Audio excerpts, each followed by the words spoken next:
Hello! Magandang gabi po mga kasenyor, mga dudong, mga inday. Nagbabalik po ang inyong Granny Peppy. So, pag-usapan po natin ang bali-balita sa ating kapaligiran, sa ating mga nangyayari sa ating buong bansa, kung ano na ang mga ganap. Pag-usapan po natin ang pagbisita ni Pangulong Marcos sa Indonesia.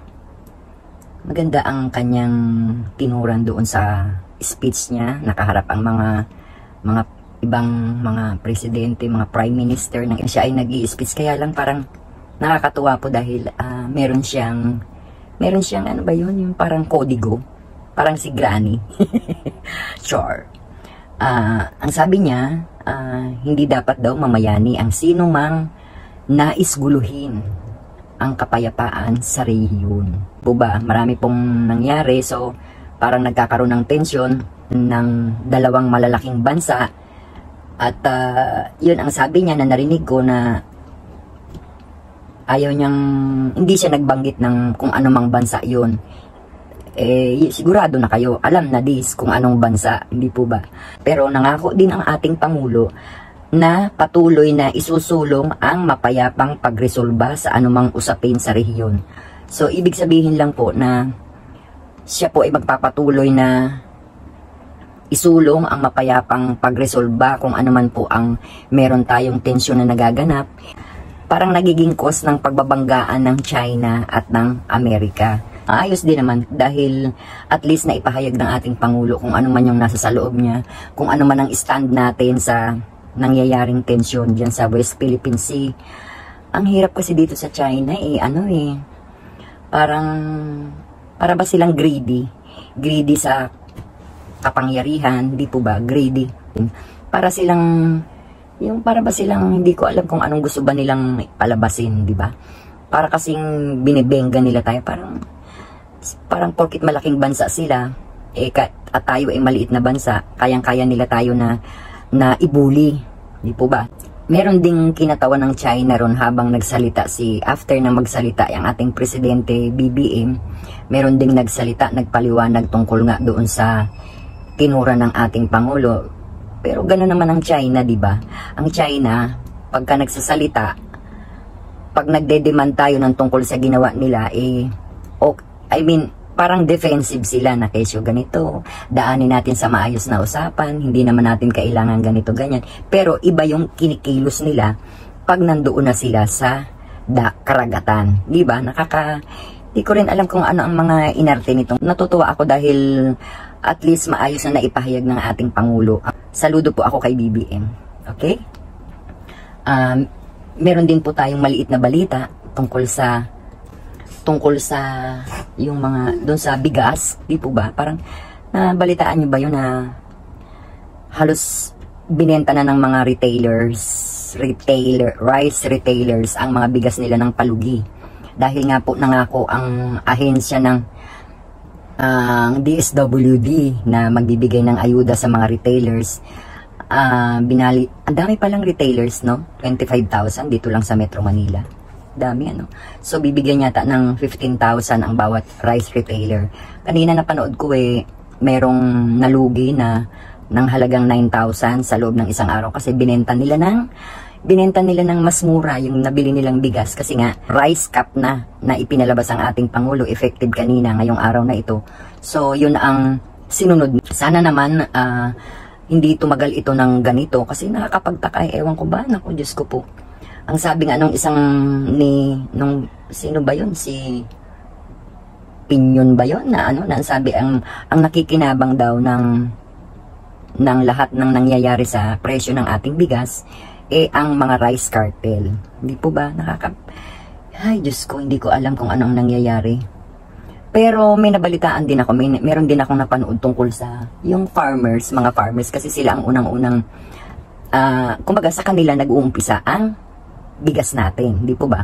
So, sila nga, ang sabi ng isang magsasaka, mura ng palay na binibili sa kanila. Yung mga namimili ng palay, ang benta daw nila, ang bili daw ng palay sa kanila ay 15 pesos per kilo. Sobra namang baba. Parang nakakaawa naman ang ating mga farmers. Siguro in the near future, sa mga susunod na panahon, wala na tayong magsasaka.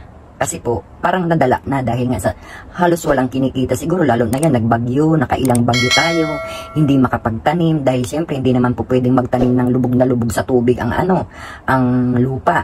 Di po ba? Kaya, wala na tayong farmers. Dahil, siyempre, nag-aaral, natural, alangan namang nakatapos ng 4 years course or degree holder, magsasaka. O di po ba? Parang hindi naman po yun fair. So, sana mabigyan din ng pansin ng ating gobyerno ang tungkol sa mga magsasaka na yun ang dapat nating alagaan. Dahil sila ang nagpapakahirap na magsaka, mag-cultivate ng lupa, mag-abono, mag-ganon, hanggang sa, basta malaki ang hirap ng dahil ako nga, doon ko nakita na talagang napakahirap maging magsasaka. Kasi siyempre, ang hirap nun, nasa putikang ka, ganon, nag-aararo ka.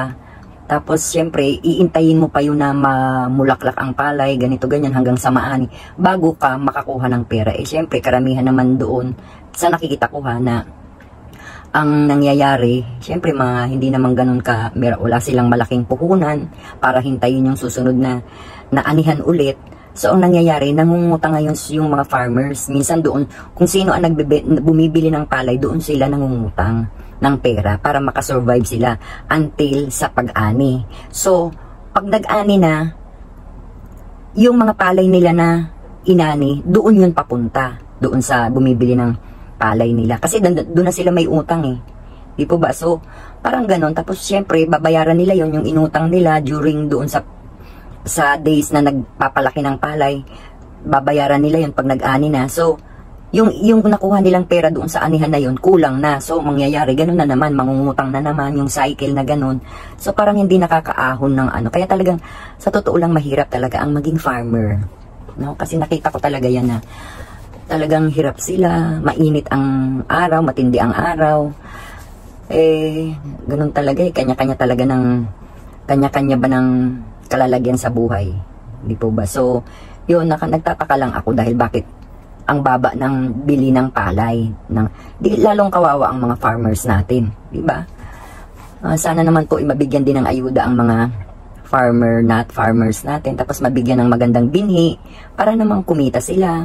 Kasi sila ang natin sila ang naghihirap para magbigay sa atin ng bigas. Di po ba? Kasi hindi naman po maganda yung lagi na lang tayong aasa sa mga import. Di ba?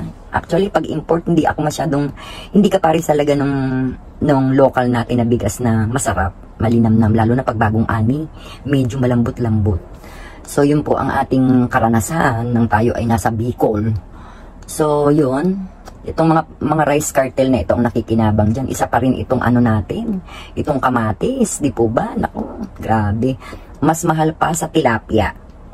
1 kilo. Mahal pa sa tilapia per kilo. Kasi, ang kamatis ngayon ay 210 per kilo na. Mga imagine that, napakamahal, di po ba?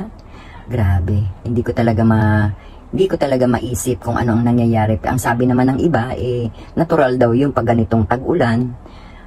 Sana naman, pero alam naman natin yun na pag ganyan tag-ulan, ganun ang nangyayari. So, dapat meron tayong timetable kung kung anong month natin itatanim yung mga gulay natin na itinatanim, alam natin yun. Dapat doon natin chitsempuhan para hindi nagkakaroon ng shortage or whatever. So, yun. Ganun ba yun? Nagmamahal ang mga presyo ng gulay. Sa bagay, sa ngayon kasi, ang nangyayari sa atin di ba mataas ang krudo.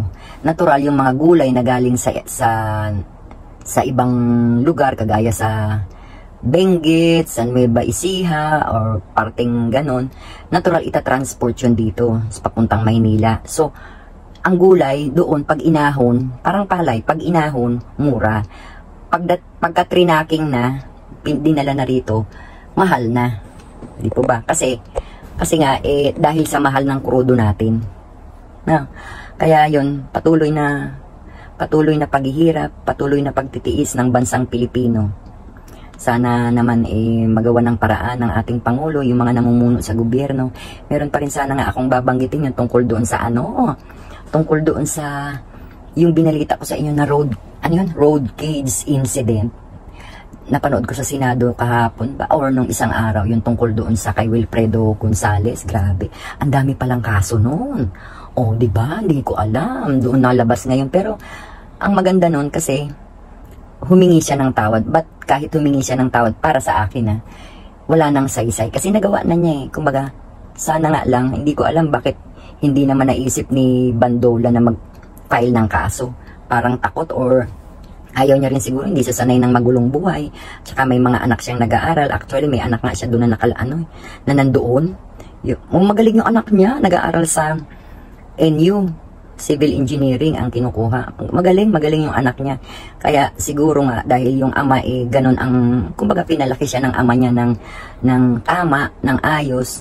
Kaya maganda yung deliver niya, malaki ang respeto niya sa tatay niya. So parang nakakatuwa. Kaya lang siguro yun nga, may sariling dahilan yung tatay niya. Kaya ayaw niyang magulo ang buhay niya, lalo na't may mga anak pa siya na nag-aaral. So, wala po tayong magagawa. Desisyon po yun ni Bandola. Nakalimutan ko yung first name niya. So, yun lang po ang ating mga balibalita sa mga oras na ito. So, mag-ingat po tayo mga ka-senior, mga dudong na inday. Mag-ingat po tayo at patuloy po tayong maging malakas. Hindi po ba? So, yun lang po. At huwag naman po kayong makalimot na mag-subscribe. Di po ba? Kung pwede po kung ano man po yung nasa isip ninyo, pwede naman po kayong mag-comment down. So, para kung ano man yung gusto nyong topic or whatever, mag-subscribe naman po kayo. Kung pwede lang. And then, may Facebook din po ako. Doon po, mag-follow na lang kayo. Okay? Salamat po. Good night.